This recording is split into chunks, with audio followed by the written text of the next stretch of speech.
Eh bien, nous revoici donc une nouvelle fois à la salle Comédie de La Rochelle. Je suis en compagnie de celui qu'on appelle dans le milieu The Voice, traduisez la voix, Philippe Roche. Merci Merci à toi. d'être avec moi pour répondre à mes quelques petites questions. Tu es ici car ce soir tu joues ton 3e spectacle, si je dis pas de bêtises. Exact. Et Dieu créa la voix. Ouais. Tout d'abord, qu'est-ce que ça te fait, toi, d'être ici à la Comédie La Rochelle? Un peu d'émotion, j'avoue, parce qu'en fait, j'ai fait mon premier passage d'humour il y a une dizaine d'années ici même, où j'avais pas du tout encore même d'ambition d'avoir un one-man show. J'avais juste un très très bon copain à moi qui était de La Rochelle et qui à l'époque tournait et me dit bah tiens viens t'essayer parce que t'as un truc en première partie et on écrit là-haut là dans les loges et c'est Fabien Olicard. Ouais. Et voilà donc petite émotion quand j'ai vu la salle j'ai dit mais oui c'était là. Voilà. Donc j'avais même pas fait le lien encore, c'est ça qui est dingue. Et d'ailleurs justement ton spectacle il est en collaboration artistique avec Fabien Olicard et Yannick Bourdelle. Votre rencontre avec Fabien était, vous êtes rencontrés sur un bateau? Sur un bateau en Ukraine, à Odessa. À l'époque, c'était moins tendu, hein, on pouvait tranquillement chanter sur la place. Et on s'est retrouvés parce qu'on travaillait tous les deux sur ce type de bateau, croisière. Et voilà. Et la rencontre s'est faite. Moi, j'avais un tour de chant. Ce qui est drôle, c'est qu'il n'était pas forcément fan de mon tour de chant. Par contre, il me dit tiens, il y a un truc qui se passe entre. Et je viendrai peut-être parce qu'il avait vu juste un bout. Et on a fait 12 jours ensemble à faire du poker, du blackjack, à déconner, mais jamais en allant voir l'autre finalement. Et je suis allé voir son univers, j'ai été bluffé par parce que voilà, il avait déjà tout ça. Ouais. Et il lui manquait que la notoriété. Et bon, j'ai été bluffé comme des millions de gens aujourd'hui. Et lui est venu me voir et bon, apparemment, ça l'a touché aussi et il m'a dit mais je vois que tu devrais te lancer dans le one. Et ensuite, il a tenu une promesse qui ne se passe jamais dans le métier. Il m'a dit, je t'écris un sketch et je te rappelle dans 8 mois et on voit si t'es chaud pour le jouer. Et il me rappelle le gars. Jamais ça n'arrive dans ce métier. Jamais. Ça. Déjà dans la vie courante, c'est pas évident. Et donc je le teste et ça a été, tu sais, le alléluia, tu sais, les trucs. J'ai fait rire 3 personnes en 5 minutes. Mais moi, je me suis dit, je suis à ma place. C'est ça que je veux. Et donc après on est parti petit à petit, on a mis des choses en place et j'en ai fait un métier. Alors dans ton dernier spectacle, Dieu créa la voix, tu allies le chant, on peut dire l'imitation de certaines personnalités françaises et aussi l'humour. Exact. Toi, justement, c'est cette rencontre qui t'a donné envie de mélanger tout ça et d'en faire un spectacle aujourd'hui? Exact. Déjà la base c'était moi j'aime chanter, j'aime rigoler, donc ok on part là-dessus. Qu'est-ce qui se fait là-dedans? Et là où j'irai naturellement, ok, c'est marrant de faire quelques voix de chanteurs. J'y prends un certain plaisir à décrypter un petit peu la voix d'un chanteur. Ça part un peu de là l'idée. Et puis les spectacles se sont affinés. Puis petit à petit, dans Et Dieu créa la voix, c'était me raconter au travers de toutes les étapes de la voix. Et ça fait écho à nos vies, quoi, la tienne, la mienne, sur le premier jour, le premier cri, et jusqu'au moment où un jour on a été adolescent, on a eu un Patrick en nous et un peignoir, mais bon ça c'est autre chose. Et donc voilà. Et alors des fois c'est décalé, des fois c'est border, des fois c'est tout ça, et ça me laisse un champ assez libre. Et merci de l'avoir présenté comme ça. C'est d'avoir vu le spectacle, c'est chant, humour et imitation. C'est pas un show d'imitateur. Ouais. Il y en a parce qu'ils servent le propos. Voilà. Combien de temps ça te prend pour arriver à cerner une voix d'une personnalité? Il n'y a pas de règle. J'en parlais il y a pas longtemps avec justement Yannick Bourdelle qui est mon metteur en scène. En fait, il n'y a pas de règle. Moi, il faut que ça me fasse rire. Ouais. Tu vois, par exemple, prenons Julien Doré. J'en prends un au hasard. Julien Doré, au début, moi, je trouvais, il avait un truc très sensuel. Même si, tu vois, genre, il s'approchait, il faisait, moi, je m'appelle Oleta. Oh, il peut chanter ce qu'il veut. Ouais. Tu sais, il est là, Bécassine, c'est ma cousine, Pandi, oh, Panda. Tu vois, il peut faire des trucs comme ça et t'es là, t'es subjugué parce que c'est un génie. Et puis, tout à coup, son style a changé, il est devenu New Age. Tu sais, il a commencé à faire, Coco Calen, Coco. Ouais. Et tout à coup, ça, en fait, voilà. Je ne l'imitais pas. Et ça m'a fait rire. Parce que je me suis dit, attends, il prend un virage vocal, on a l'impression qu'il a mué entre 15 et 30 ans.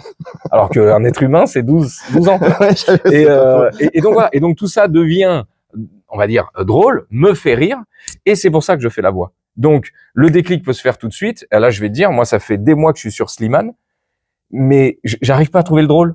J'adore ce qu'il fait, j'adore sa voix. J'espère qu'il va faire plein de belles choses à l'Eurovision, ou alors qu'il se passe un truc de drôle, de façon à ce que l'Eurovision, généralement, on a des bons crus. Hein, peut-être qu'il peut arriver habillé en sapin de Noël, et là, ce serait cool pour moi. Je t'avoue, et en plus, il a du potentiel, Slimane. Si, ouais, par exemple, Slimane, tiens, s'il fallait trouver un angle, je trouve qu'à chaque fois, amuse-toi à t'habiller comme Slimane. Il va y avoir un délire. Hein. Enfin, jamais tu rentres dans une boîte de nuit, jamais, même pas dans un théâtre si tu t'habilles comme lui. Il y a que lui qui peut porter ses vêtements. Alors peut-être, voilà, le drôle, tiens, tu vois, c'est en parlant. J'avais jamais pensé à ça. Voilà, comment ça se trouve demain matin, je sais limiter, alors que depuis 6 mois, je cherche. T'as déjà eu des retours de gens que tu imites qui n'étaient pas d'accord avec ce que tu faisais ou qui t'en voulaient un peu? Jamais. J'ai eu des retours de fans. Et un qui m'a fait plaisir, c'était pour je l'appelais la sauterelle de la chanson française. Et je suis là tranquille, à m'abandonner sur l'arbre fine. Fine, tu es toujours en train de, je suis sûr que même assis, il serait là. Je suis tombé. Il est où le bonheur? Il est où? Arrête, j'interview en plus bientôt là. Voilà. Eh ben, un jour. Je pense à toi, du coup, je vais me barrer en plein interview. Mais direct. Mais tu verras, si jamais il te parle et qu'il fait un petit saut, on est sur un freestyle. Et, bon, pareil. J'adore l'artiste, j'adore le tout. Je le vois sauter. Je suis allé le voir en concert. Je dis, mais ce gars, aujourd'hui, on dirait que c'est un HPI, tu vois. Ouais. Mais à l'époque, pour moi, c'était une sauterelle. C'était bam, bam, bam, ça va dans tous les sens. C'est un showman. Et donc, voilà, ça me fait rire. On parle là-dessus. Et j'ai eu le groupe, pour répondre à ta question, j'ai eu un groupe de fans. Un groupe de fans, mais genre, fans. C'est genre, les mêmes que fans de l'Olympique de Marseille ou Auteuil à Paris, tu vois. Fans de Maé. Eh ben, ils m'ont adoubé. Ils ont fait, toi, tu l'imites. Et en plus, t'es pas trop méchant. Pas trop.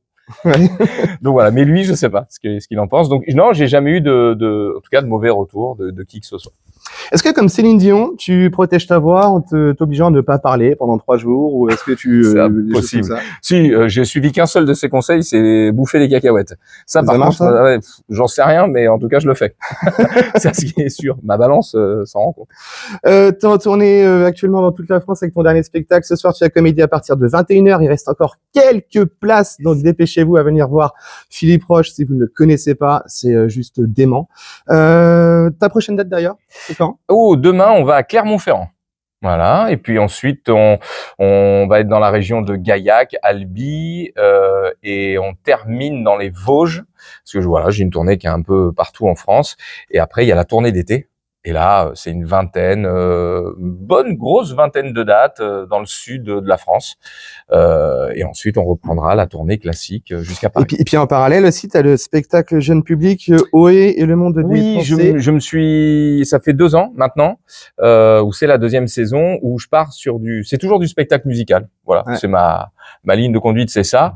Et j'ai écrit en fait un conte musical pour mes enfants. Et ça fait violon, voilà, mais bon, c'est comme ça. Hein. Et comme ils en pouvaient plus de moi, j'ai dit bon, je vais emmerder d'autres gamins. Et du coup, il y a un écho à ça, et ça a été un lien familial qui s'est créé pendant le Covid. Okay. La réalité, c'est ça, c'est que moi, mon truc, ça a été de créer un spectacle avec les enfants pour eux. Et à la sortie de ça, je me suis dit mais attends, et si j'essayais, est-ce que ça me plairait ou pas? Et alors là, les gamins, c'est un délire. Ils ont des réactions. Ouais, ils sont vrais dans leur. On crée le spectacle avec eux, parce que c'est que des chansons inédites avec un fil rouge. En gros, je me raconte, c'est l'histoire d'un enfant qui était rêveur, et on l'appelait Ohé, parce qu'on avait oublié son prénom à force. Hein, Ohé, va ranger ta chambre. Ohé, on est là. Okay. Ohé, c'est l'heure d'aller à l'école. Bon, j'étais un peu comme ça. Et donc, il y a toute une histoire qui amène Ohé à chercher un personnage, et ce personnage, les enfants le cherchent avec lui, avec des chansons inédites. Et ils sont incroyables. Et en fait, je m'éclate. Donc, il est fait partie aussi de ma tournée. Pas dans les salles, parce que Et Dieu créa la voix va dans des salles et dans des cafés-théâtres. Et pour l'instant, c'est le début. Oui, on fait des cafés-théâtres avec. Voilà, mais je voulais en parler, comme faire une parenthèse là-dessus. On arrive à la fin de l'interview. C'est là où je te prends au dépourvu. Moi, j'ai pour habitude, justement, avec mes invités, de leur offrir ce que j'appelle la minute blanche. C'est-à-dire que pendant 1 minute, elle est no censure. Tu peux dire faire ce que tu veux, et elle démarre maintenant. Je voudrais porter un slam. Je voudrais le faire avec tous mes amis chanteurs et acteurs. Et quoi qu'il arrive, monsieur, dame, ce sera fait avec le cœur. Il est où le bonheur? Il est où? Il est là! Laisse-moi faire. Bon, à bientôt alors. On se retrouve avec tous mes amis chanteurs. Représente. Philippe Roche à la Comédie ce soir à partir de 21h. Merci d'avoir pris le temps de répondre à mes Merci à questions. Et je te dis bien évidemment, tu le prendras bien, je sais, un gros merde pour ce soir. Eh bien, je prends, comme on dit dans le métier. À très bientôt. Salut les gens. Et nous, on se retrouve bientôt.